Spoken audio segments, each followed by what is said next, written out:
Good evening and welcome. Thanks very much for tuning in to NDTV. I'm Padmaja Joshi, and on every story that matters, the buck stops here. And the biggest story of the day, what is happening around the world thanks to the attack in Australia. The Bondi Beach terror attack has once again pushed the global spotlight squarely onto the threat of Islamist terror, not just in Australia, but worldwide. As far as the investigation is concerned, the surviving attacker, 24-year-old Navid Akram, has been charged with 59 offences after waking up from coma on Tuesday. These charges include 15 counts of murder and 1 count of committing a terrorist act. The charges came a day after Australian Prime Minister Anthony Albanese said that Sunday's attack appeared to have been inspired by the Islamic State. The bigger question now is this only an Australia-centric anti-Jew attack, or does the rot run far deeper and go much wider? Today, American Director of National Intelligence, the DNI of America, Tulsi Gabbard, called out the elephant in the room when she said that what happened in Sydney couldn't come as a surprise to anyone. She called this the direct result of massive influx of Islamists into Australia. People who, she said, are against the values of freedom, security and prosperity, and people whose goal is the Islamization of the entire world. What is particularly alarming is that the intelligence director said that when it comes to combating the spread of such violent, radical Islamist ideology, perhaps it's already too late for Europe and Australia. The question then is, what does that bode for India? Is this kind of radical Islamist terror now too deeply embedded to root out? Or can the world finally wake up, smell the coffee, identify and acknowledge the problem and do something? Just how bad is the problem? To talk about that, joining us today on the show will be politicians from across continents, Europe, Australia, UK and India, all countries which are battling the same problem. But first, let's listen in to how the US president and former members of the American administration have also started sounding the warning bells. To the people of Australia, and especially all those affected by the horrific and anti-Semitic terrorist attack, and that's exactly what it is, anti-Semitic, that took place on a Hanukkah celebration in Sydney. What a terrible, terrible thing. We don't learn. We're joined in mourning all of those who were killed, and we're praying for the swift recovery of the wounded. Some are very horrifically wounded, as you probably know. All nations must stand together against the evil forces of radical Islamic terrorism, and we're doing that. When I was CI director and then Secretary of State, President Trump took down ISIS in Syria. But make no mistake about it, the immigration that's taken place in the last 4.5, 5 years, and now the reluctance to talk about the fact that this extremism continues to remain, the Muslim Brotherhood and ISIS-affiliated efforts. We have to be serious about this. It will come not only to the United States, but to Europe and Australia and other places as well, if we don't remain vigilant and call it exactly what it is. אני דורש מממשלות המערב לעשות את מה שנדרש כדי להילחם באנטישמיות, ולתת את הביטחון הדרוש, את ההבטחה הדרושה לקהילות היהודיות בעולם. וכדאי שיקשיבו לאזהרות שלנו. אני דורש מהם פעולה עכשיו.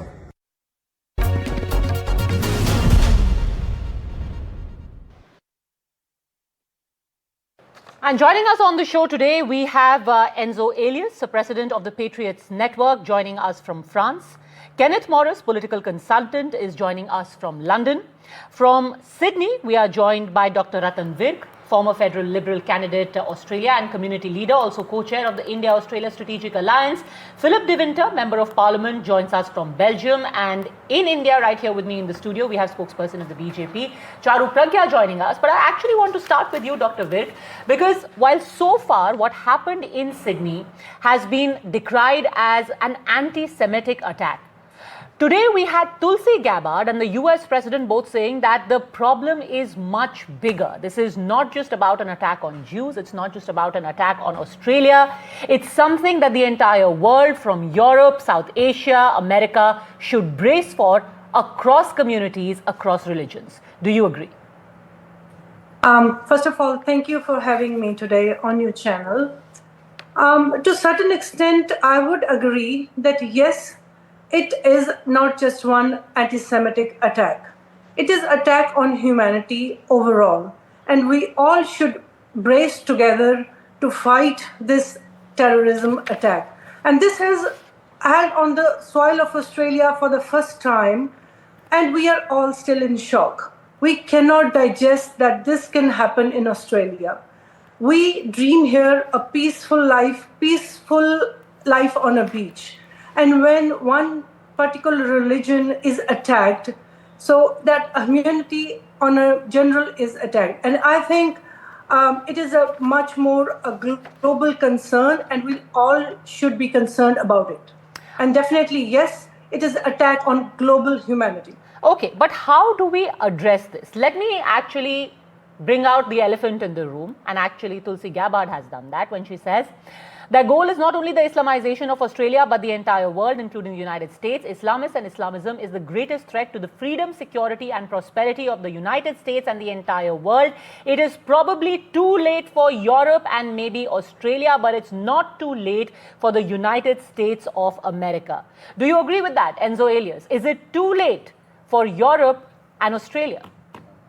I hope so. No, we have the possibility to fight the Islamists. Of course, Islamist is like a worldwide poison for us. We have many attacks in Europe, in Americas, and we have the opportunity. We have we need a strong policy to fight them.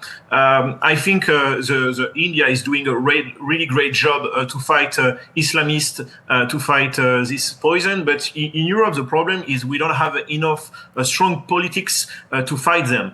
Most of them can cross the border without any controls. They can also have help from Islamist mosque, and the government is not fighting them enough strong. So we need a strong policy, strong politic to fight them. We have the possibility to fight them by closing the border, also to close Islamist mosque, also to fire all of radicalism pressures, because they come in France, they have the money from other states, so we have like a foreigner influence in France or all of Europe countries. So we have to put them back of Europe. We have to fight them. We have the possibility, but we need strong politics. But you know, here's my problem. All of the things that you said is now going to be criticized, and there are genuine concerns, I have to say. You said that you have to keep a closer eye on mosques. You have to shut them down if they are very radical, if the preachings are radical. You have to shut the borders. Is this, you know, every such attack, is it weaponized in order to fuel xenophobia and Islamophobia? Enzo. Well, I think it's just because they are using our weakness. They said, so if you want to fight the radical Islamists, you are Islamophobia. But we don't have to fall in this trap. They will all the time will use freedom of speech, democracy like a weakness. And that's they do. They put them like how? victims. I mean, freedom of speech is needed in every country. Tomorrow, you are just going to say that throw out other communities other than the ones that we are comfortable with. And I keep asking this question because really, how do you distinguish between Muslims and Islamists? That's a very difficult choice to make. No. It's really simple. You know, we have some organization like Muslim Brotherhood, also Miligurus, and they are Islamists. We know them. But the thing is, we don't have a strong politics who wants to fight them. For example, Macron in France is not enough strong to fight them because he's afraid, for example, for the Muslim voters, because we have perhaps like 10 million Muslims in France, and they are voting like one man. So they are afraid about that because they want to be reelected all the time. So they doesn't want to say the true word. They doesn't want to analyze the true enemies because they are scared to have this population are voting against them. But we know them. We know who they are. We know how to fight them. We just need strong politics. But Philip De Winter, you know, you have spoken at length not just about radicalization but also Pakistan's role in it. Of course, here the people were not Pakistani nationals, but as a whole, we have had this problem. Now, my question to you is that in Belgium, your party in particular and you have been accused of taking such issues to fuel a far-right conspiracy theory. You in particular were also criticized earlier this year of using fascist slogans and a fascist flag. Is every such attack becoming an excuse to fan far-right mania? No, not at all, of course. You have to understand that when you treat somebody as Islamophobe or racist or neo-fascist or whatever, then it's end of discussion. You don't have to debate with them anymore. It's easy. Although we have to recognize that what's happening now and what happened certainly in Sydney was not random violence. It was not simply an anti-Semitic, it was jihad. It was a professional military operation of the global jihad, part of the jihad war that has to be waged in every continent. An operation like this, you have to understand, it takes time, it takes resources, money, preparation. And what happened in Sydney is in fact the global intifada in action, and it can happen anywhere. In my country, in Belgium, it already happened. We had the attacks in Brussels, in Paris. We had attacks all over Europe. You had also terrorist jihadist attacks in Mumbai and recently also in Delhi. It's not what they say it is. It's not resistance. It's not rebellion. It's pure and simple terrorism. War against the Jews, yes, but in facto against all the non-believers, the kafirs, the infidels, Christians, Hindus, and of course the Jews. They want to create fear, they want to create chaos, to destabilize our democratic society. And what we have to do is to unite against radical Islam and against the countries who are behind it. Countries like, for example, Iran, but certainly Pakistan, who finance, who facilitate, who trained this sort of people. It's not a coincidence that the two terrorists in Sydney were not Pakistani nationals, but they had Pakistani roots. And they are a part of Islamic State. So it always comes to the same countries who are supporting and organizing this sort of terror worldwide. It's part of the jihad. It's part of a globalist intifada and jihad against all those who don't believe in Islam. But where is the evidence of that? What has happened in Belgium to make you assume that? Or to make that claim? That this is some global intifada? Yeah, it's a global intifada. It's a global war against the infidels. That's what it's really all about. They want to take over. It's a hostile takeover. They want to take over our society, our democratic society. This is a war against our democratic society, a war against the separation of the state and the church, a war against the freedom of speech, a war against equality of man and woman, a war against all those values who are important to for our democratic society, for India, but also for Europe, for the United States of America, for so many countries who believe in democracy, who believe in these typical democratic values. And that's what we have to protect. It's not only against the Jews. They are on the front line, the Jews, and Israel is on the front line. But we are next. We have to understand that we are next. This is global. This is a global jihad, a global war of radical Islam against democracy. You know, Kenneth Morris, there'll be a section of people who will argue that you are trying to paint us as some kind of global war on liberal values, whereas perhaps this is only a pushback. Now, we had a certain preacher right here in India who said that wherever there will be injustice, there will be jihad. He said that this word itself has been taken out of context, and because of what's happening in Gaza, because of what happened in Iraq, because of what happened in Afghanistan, this was just a community that had repeatedly been railroaded and it was fighting back. And when they fight back, they are labeled as some global jihadists. I think you're muted, Kenneth. Yeah, I would like to say something here. Yes, I'm just coming to you, Dr. Virk. I'm coming to you in a second. Yes. So effectively, there is a global war ongoing of which Islamism is a part. So, for example, a few hours after the Bondi Beach attack, you had marchers in the UK, in Oxford, shouting, "Long live the Intifada." So this is the opposite side of the world. A few hours after, quite brazenly coming out with that, supported by various elements, a new sort of minority political party in the UK called the Your Party.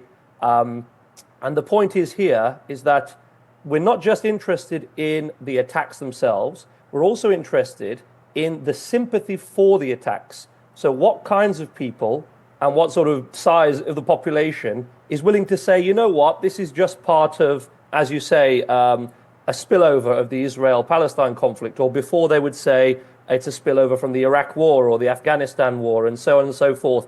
And to try to sort of mask this as the global oppressors versus the global oppressed. And you can effectively put anyone into that category depending on which sort of definition you wish to pick. It may be economic, it may be military, it may be whatever. So there is a global agenda here against freedom. You know, certainly the Western concept of this democratic freedom and so on, individual freedom. Islamism is a very useful tool there because there's a great sympathy already in that jihadist ideology for violence, for political violence. You saw it also with, you know, what happened with Charlie Kirk. You saw it with David Amos, politician in the UK, was murdered a few years ago. This kind of normalization of violence. So we've just had, by Western standards, to have this many people killed in a terror attack. It's a major, major event. And yet already we've been trying to brush it under the carpet as just business as usual. This is something you should expect and so on. And so this desensitization of violence is what then enables violence to happen more frequently and more frequently until it just becomes a normal part of discourse, and then it becomes a method of regulation. So now politicians across the West are going to be thinking, well, maybe I should think twice about supporting Israel, maybe I should think twice about criticizing Hamas, who are a terrorist organization by all counts. And so it has this chilling effect, and it's very useful to the opponents of countries like Israel, who may well not be Islamists themselves. And so they're more than willing to fuel and to use these groups. And indirectly, it means they're more than willing to tolerate certain regimes, as Philip was saying, that may indirectly also support this group. And therefore, you get this sort of global network built up of states which may not like each other. They call it intersectionalism. You know, how you can have sort of an LGBT campaigner in London who is supporting Hamas in the Middle East when they have nothing in common. So there certainly is a global and inherently contradictory movement. They would argue what they have in ongoing, common is that they are all resisting aggression against their religion and their regions. That they are reacting to the injustice that has been done to the Islamic world. Well, I mean, when we talk about that, I mean, I don't think that anyone could compare the violence that goes on in the Middle East to the political situation in Britain or America, for example. You know, they're just not comparable realities. There's not been decades and decades of, you know, constant intercultural strife, gun violent terror attacks all the time, effectively. You know, Israel is a security state. It has to heavily police every aspect of its country. It's a different world to a normal Western country in that way. So I don't think they have a sort of shared lived experience, the Western campaigners and people in the East. And then when one speaks about the Islamic world, it's a very Orientalist way of talking about it. I mean, Morocco is very different to Saudi Arabia, is very different again to Iran, is very different to Pakistan. I mean, this idea that it's all just part of this persecuted, you know, slightly backward people who are sort of, you know, being persecuted by, we've got the machine guns and they've got spears, that sort of thing. You know, it's not at all the reality. I mean, there is no one ummah. Turkey is completely different to Egypt and so on. And so it's a falsehood from the Western side to make such an analysis of the reality. Jihad is, as Enzo was saying, something that's sponsored by specific states for specific purposes, specific institutions like the Muslim Brotherhood. It's not sort of this blob that all think in the same way. So let me just ask you this bluntly: what is the end game that they are working towards? According to your theory, if there is this global network that is all working towards Islamic Jihad, are you suggesting that they are planning a complete takeover of the world, from Europe to America to the rest of the world? Well, what the fact is that in human history, it's sort of, we had this unique period over the past sort of century or century and a half where politics became much, much less violent than it ever was. I mean, things like political assassinations, poisonings, violence were so common across the world in politics. It was almost a part of life, you know, and politicians would have to have some sort of military retinue or bodyguards and all the rest. And things were much more decided on the battlefield, and with, you know, geopolitics was a bit more gritty that way. This whole idea of international discourse, especially after the Second World War, is such a unique thing in certainly in modern history. And that, unfortunately, for those who have personal agendas, that encourages more of a reason-based dialogue. Now, if you've got something which is a bit of an unreasonable objective, you certainly don't want a situation where you can be beaten in a debate. Now, if there's violence, of course, those people will never rise. They'll never debate in university. They'll never debate on the street. They'll never go into political movements. And so it's this idea of reintroducing violence into the political discourse, because inevitably that will favour those who have the arm of the state. And if you're of a particular disposition that you reckon you'll get your hands on the state soon, and you'll be able to abolish certain mechanisms, constitutional and so on, then of course you can push an agenda. And unfortunately, they might well be naive about the collaborative nature of jihadist movements. But unfortunately, they're doing it like they did it in Iran when the Ayatollahs lot got in. Okay, Dr. Witt wanted to make a comment, and I'm coming to you, Charu.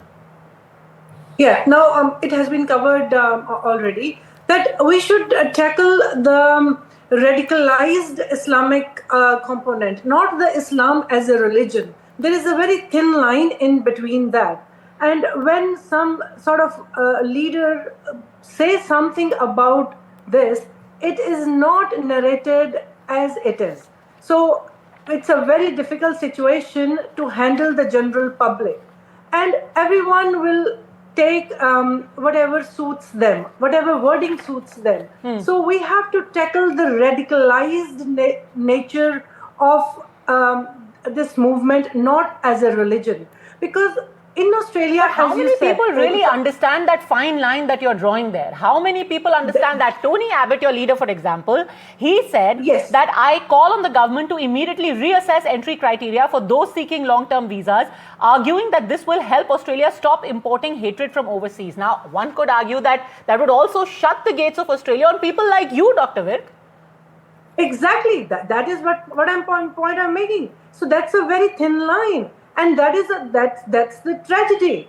So such attacks are not attack on one community. It's an attack on a nation. And everyone is shattered. And they don't know how. Nobody, like, I was shattered. Like I said, okay. So instead, like giving an example, okay. So my children will think, okay, who attacked? Who was attacked? How many? So this was the question. And the media started, well, there was one Muslim, there were these Jews. And then the next 20 minutes, news started, there one person saved lives of so many. And 10 minutes later, it was like one Muslim saved, one killed. So it's like Muslim between Muslims, then Muslim between Jews. So we are not talking about human lives here. We are talking about religion versus religion, one religion versus another religion. We should stop talking about that. We should start talking about the radicalized ideas, the extremism. That is where we need to put a full stop. Whatever religion it is, extremism, extreme ideology should be tackled. Which not sounds the religion. great in an ideal scenario, Charu Pragya, but how does one differentiate? How does one ensure that in cracking down on the so-called radicals, every man, and this we remember this happened in the aftermath of 9/11, for example, in the US, where every man with a beard and a skull cap, every woman with a face cover or with her head covered started being heckled. There were many Indians who started getting called Pakistanis or, Middle Eastern. How does one ensure that you don't throw the baby out with the bathwater? Padmaja, good evening. One, the Muslims have to speak out more. They have to speak out more, because if this was a problem of simply jihad, which is the definition of it is holy war against the enemies of Islam, if this is what they were following to a T, why would countries like Yemen, Syria, Iraq, attacks in Cairo happen? Why would that happen? So this, you have to call out the problem by its name. Call it radicalized Islam. If you don't identify the problem, you'll never be able to solve it. By sheer number, the number of Muslims who've been killed by ISIS followers have been far more than non-Muslims. But you know, here a few stark things have come out and the world needs to take notice. One, their enemy is prosperity, because people living in Australia cannot complain of poverty. Their enemy is also multiculturalism. So you will leave your country, you will move to another, but you talk about the same problems that you apparently left behind. One generation later, the father-son duo are talking about the same thing. So we have to remember that this is not a problem of the poor. Bin Laden was the son of a millionaire, billionaire probably. It's not a problem of the uneducated, because those who attacked Delhi, Lal Killa attack, they were doctors. 9/11 was carried out by engineers. They are not oppressed because this Akram was born and raised in Australia. How are they oppressed? So all these narratives that sometimes apologists are floating around, it all comes to a big fat full stop, and it's happened many, many times. Delhi saw an attack just last month.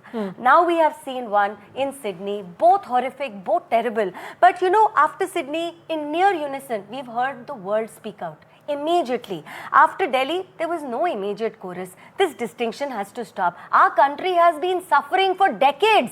Thousands of terror attacks our country has faced for decades. We have lost thousands of lives, lakhs, millions of lives, if you put them all together over the last 20, 25 years. Yep. But nobody wanted to identify the problem. And the problem is massive. It is massive because this is an ideology which spreads now digitally. It only needs one lone actor. It doesn't need an army. It does not respect borders. We have to unite across the world. We have to come together across the world. First define the problem, name the problem, and then act out against the problem. Absolutely. And when India kept saying that there is this radical ideology which is gaining ground, it was always made out as some kind of territorial, neighborly dispute between India and Pakistan, when it was far, far bigger. Organizations like the Lashkar-e-Taiba, like Jaish-e-Mohammed, weren't just about capturing territory within India. It was about propagating a certain ideology, not just in the immediate neighborhood, but perhaps in the entire world. And that's what we saw in the US in 9/11. But I again want to come back to the issue, Philip De Winter, of multiculturalism. Charu Pragya said that people like this are enemies of multiculturalism. There are those who argue that people like you are enemies of multiculturalism. Immediately after such attacks, you have these movements saying, throw out people who don't look like us. Throw out people who have a different system of belief. Essentially, you just want a white Europe. The question is, what is multiculturalism? What's your definition of multiculturalism? Does it mean diversity and having respect for the country you are joining and where you live as a minority? Or is it multiculturalism, living next to each other and everybody has his own values and sticks to his own values? Or do you integrate into the society that hosts you? That's the big question. I'm into diversity. But diversity means that you have to respect, as a minority, the values, the identity, the culture of the country you are living in. So, and at this moment, those terrorists... But respecting the culture of the country you live in doesn't mean to give up your own culture. They still should be able to go to their mosques. They still should be able to go to their temples. Yeah, but for example, with Islam, it's not compatible with, for example, the values we share in Western Europe. For example, the equality of man and woman. For example, the separation of the state and the church. For example, freedom of speech. You can't have Islam in your country and respect this sort of values. That's not possible. So we have to understand also that Islam is not only a religion; it's also a political ideology. And as a political ideology, we are not aware of what the Quran really says. And the Quran says that there are only two worlds. There is the Dar al-Harb, the world of the war, the world of the infidel, and the world of Islam, the Dar al-Islam. And there can only be peace in the world of Islam, in the Dar al-Harb. So what they want, the radical Islam, is to make the whole world the Dar al-Islam. But isn't that an extremist view of an entire religion? How can you argue that when you have politicians in the West who believe in liberal values? You've got a mayor in London who practices Islam. You've got a mayor now in New York who practices Islam. Well, he has liberal values, both of them. Jihad is not only a question of waging war, real war, violence into the country of the non-believers. It's also the demographic jihad. It's the immigration jihad. It's the cultural jihad. They try to infiltrate our countries and to take over our countries by means of mass immigration, by means of infiltrating your country and trying to create majorities in certain neighborhoods, in certain cities, and so on and so on. And then it's a hostile takeover.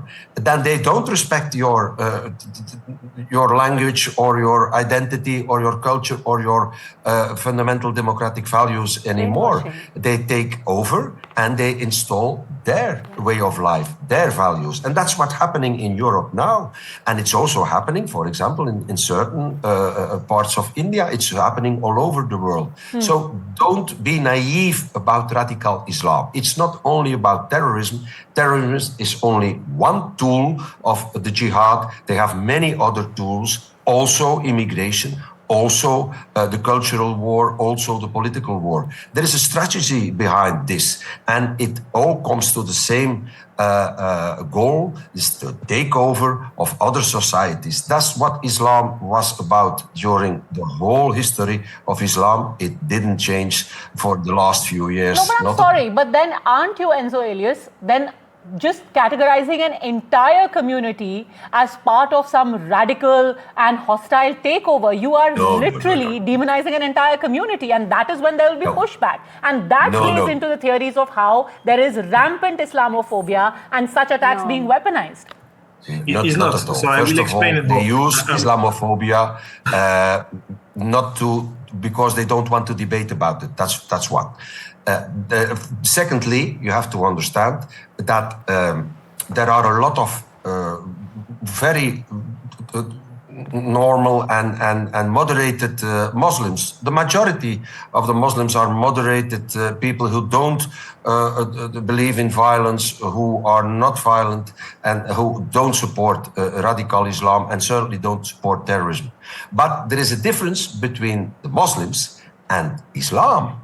And the radical Islam is one of the faces of Islam. We have to face that. I'm not stigmatizing the whole community. I'm not saying that every Muslim is a terrorist. Okay. But I am saying that the majority of the terrorists we are aware of in this at this moment globally are Muslims. So not every Muslim is a terrorist, but the majority of the terrorists today are Muslims. That's a fact. Okay. And we don't have to deny it. And they have their ideology, and that ideology is Islam. Is that a generalization, Enzo Elias? So the thing is, in the Islamization of the world, you have and I just want to quickly give a piece of data also. Post 2016, when you had the Nice attack, and France in particular, within Europe, I think has borne the brunt of such radical attacks. You had the entire Charlie Hebdo episode, then you had the Nice attack.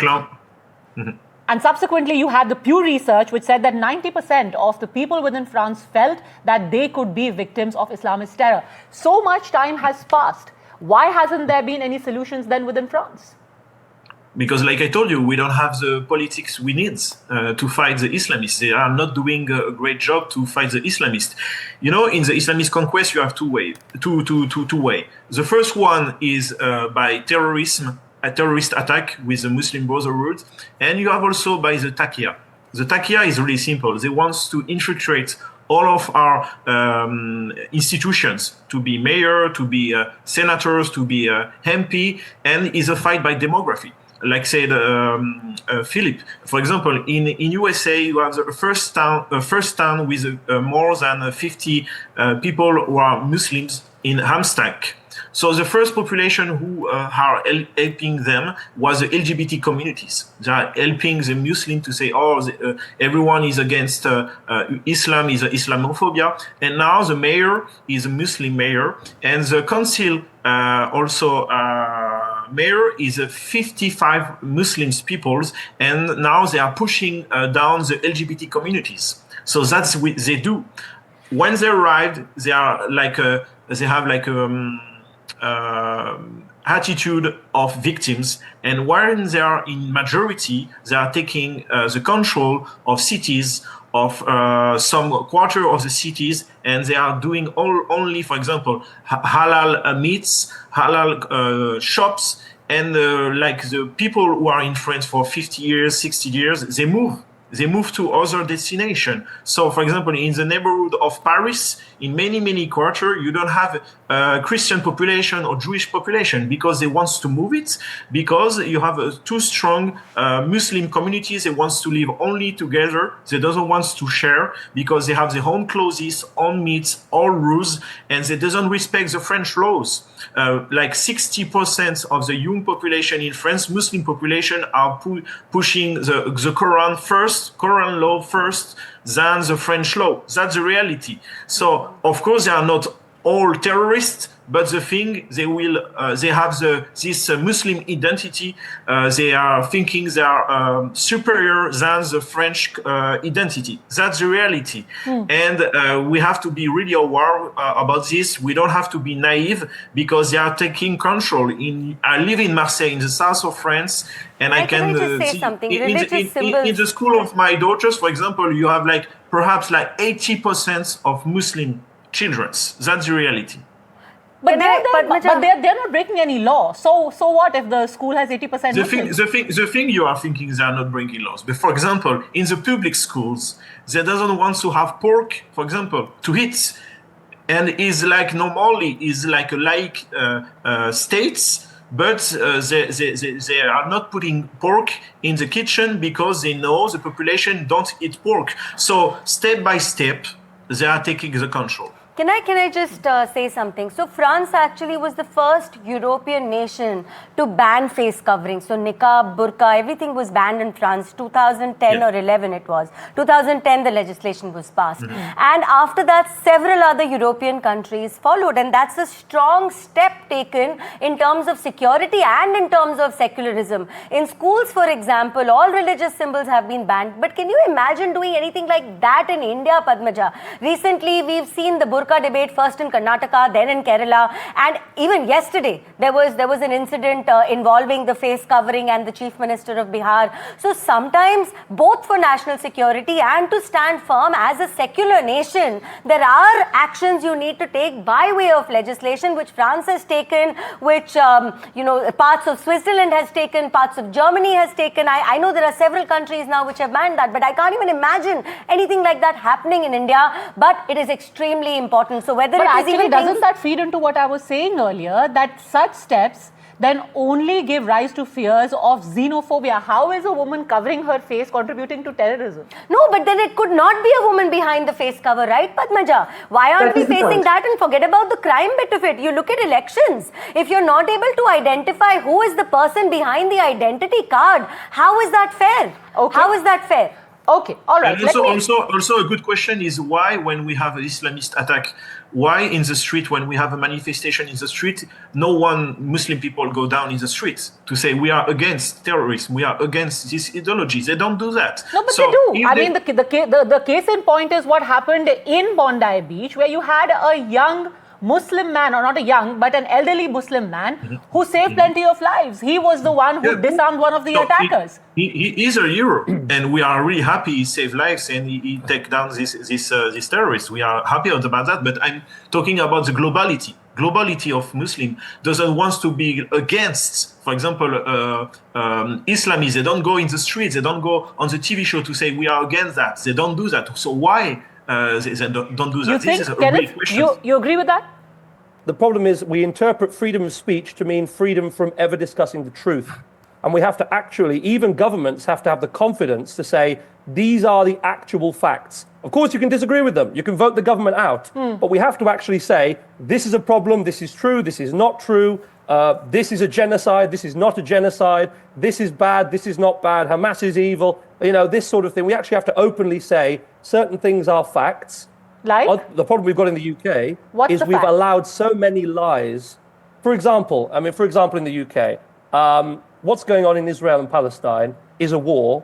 There's an even more horrific conflict going on in Sudan. There's huge persecution of Christians in Nigeria. These are all horrific situations. Now, the British government has to be very careful about what it means by a war, what it means by a genocide, what it means by malice, what it means by negligence, and so on. If you just allow conflicts to really spin out of control rhetorically by the media and by the left, in the British case, it's the left who are promoting these things, you enable lies to go on and feed ideologies to the point where some people will actually do horrific acts. And usually, people don't do horrific acts based upon something that's ultimately true. They do it on a massive misunderstanding of the truth, of reality. Because ultimately, we consider that we have the truth, the good guys who have, the status quo. Okay. And so ultimately, it's a matter of truth versus lies. And the more you allow lies to spin off, I will quote to you an example, because you mentioned facts versus lies, truth versus lies.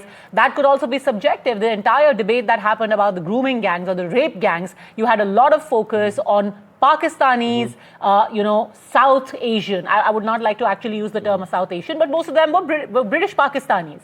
Later it emerged, and the person who authored the report herself said that too much focus should not be put purely on men of Pakistani origin, because there were plenty of white men in those rape gangs as well.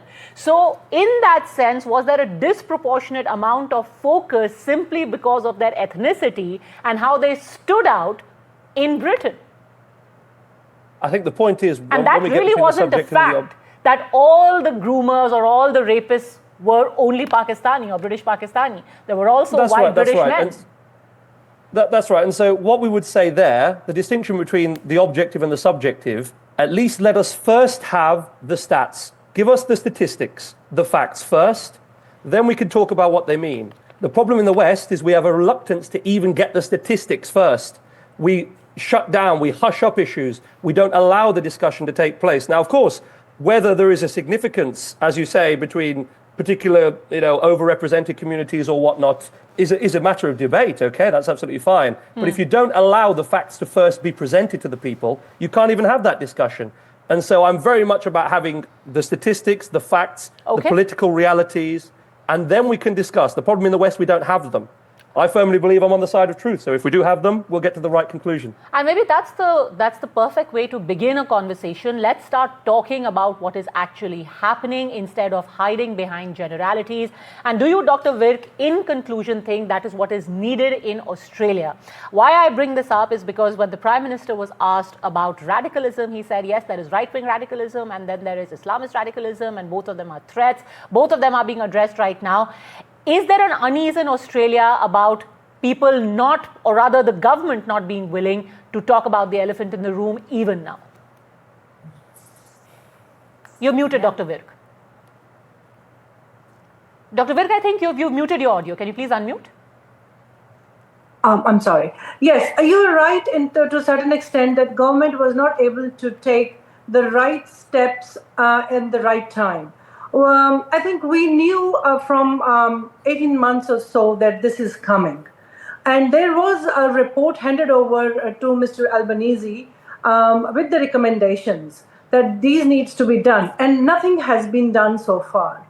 And after October 7, there was an attack, and there was an attack, slogans shouted in front of Parliament, neo-Nazis slogans in front of Parliament.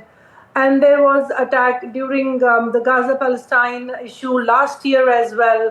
And there are so many attacks on the synagogues. So there were many incidents where Prime Minister should have started acting very strongly. And Mr. Netanyahu has issued a statement which he clearly said that these were the recommendations, and we have already warned you that this would happen. So I think the government should take actions instead of just saying that we will change the gun laws. That is not the problem solving. That is not tackling the problem. We should start tackling we should see the elephant in the room, as you said.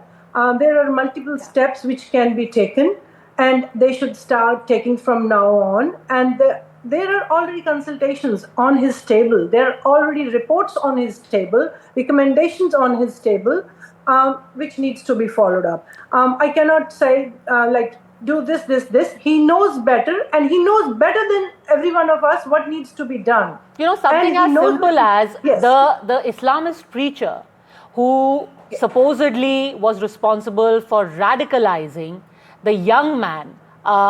Why is he still allowed to be on social media? Why has there been no crackdown? Why is there such wariness of actually seeing what that man is saying? He's glorifying jihad and he's given a free run. One simple step to start with is we should put a ban on hate crime from now. From this point onwards, we should start with put a ban on hate speech. That's it. Hate speech, put a ban on that. And start from that on. Yeah. So there is no ban on that. Hate speech should be banned straight away. That's it. All right. I think that's a good place to begin. But then again, there will be questions. Who defines hate speech? How do you differentiate between hate speech, free speech, freedom to practice religion, freedom to preach? I guess some lessons and some indicators there could be got from what we've seen in the recent past happening in Europe, happening in UK, happening in Australia, and happening right here in India. Thank you very much, all gentlemen, Charu Pragya and Dr. Ratan Virk, for having joined me. Thanks for watching.